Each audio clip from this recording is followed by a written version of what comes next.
యేసు రక్తమే జయం. పరిచర్య ప్రైజ్ ద లార్డ్. సెప్టెంబర్ 15వ తేదీ 2025.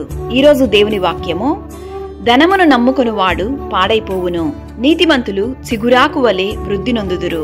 సామెతలు 11వ అధ్యాయం 28వ వాక్యము. అవును క్రీస్తునందు ప్రియులారా, ఈ లోకంలో ఏదియూ శాశ్వతం కాదు. ధనమును నమ్ముకొనువాడు ప్రశాంతతను కోల్పోవును, ధనమును నమ్ముకొనువాడు పాపపు మార్గంలో నడుచును, ధనమును నమ్ముకొనువాడు సర్వాన్ని కోల్పోయి అనేక విధములైనటువంటి పాపపు కార్యాలకు బానిసగును. కావున ధనము శాశ్వతం కాదు. దేవునికి ప్రియమైన బిడ్డగా జీవించి యథార్థ హృదయంతో నీతిమంతుని వలె ప్రతిరోజు నిన్ను నువ్వు దేవునికి సమర్పించుకో. నీతిమంతులు చిగురాకు వలె వృద్ధి పొందుదురు అన్న విధముగా దేవుడు నిన్ను ఆశీర్వదించును. నీ యథార్థమైన హృదయాన్ని ఆయన చూస్తున్నాడు. రేపేమి సంభవించునో మీకు తెలియదు. మీ జీవమేపాటిది? మీరు కొంతసేపు కనబడి అంతలో మాయమైపోవు ఆవిరి వంటి వారే అన్న విషయాన్ని మరవకండి.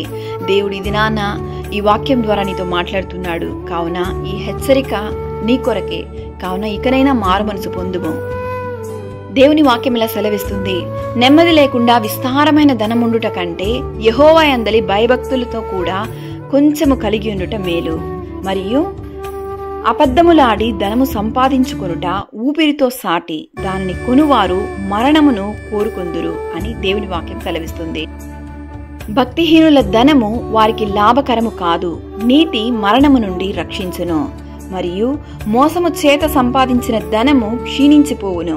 కష్టము చేసి కూర్చుకొనువాడు తన ఆస్తిని వృద్ధి చేసుకొనును అని దేవుని వాక్యం సెలవిస్తుంది. కావున దేవునికి ప్రియమైన బిడ్డగా జీవించి ఈ లోకంలో ఉన్నటువంటి ధనాస, నేత్రాస, శరీరాసను విడిచి పరిశుద్ధంగా జీవించి నీతిమంతుని వలె అనేకులకు సాక్షిగా జీవించు. దేవుని నిన్ను ఆశీర్వదించి దీవించును గాక. ఆమేన్. God bless you.